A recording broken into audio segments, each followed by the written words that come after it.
Here I have Motorola Defy, and today I'm going to show you how to enable portable hotspot on this device.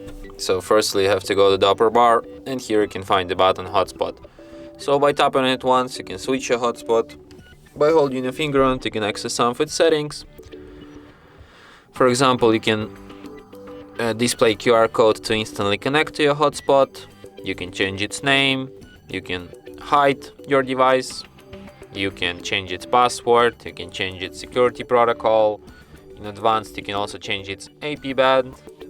You can manage devices, like you can set up maximum so here you can add devices to whitelist. Here you can set up maximum amount of allowed connections.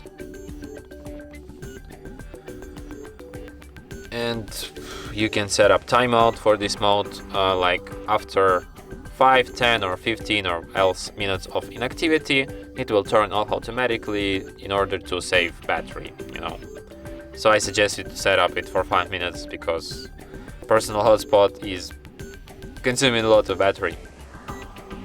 So yeah, that's why I'm going to turn it off. And that's it. Thanks for watching. If you find this tutorial useful, don't forget to hit that like button and subscribe to our channel.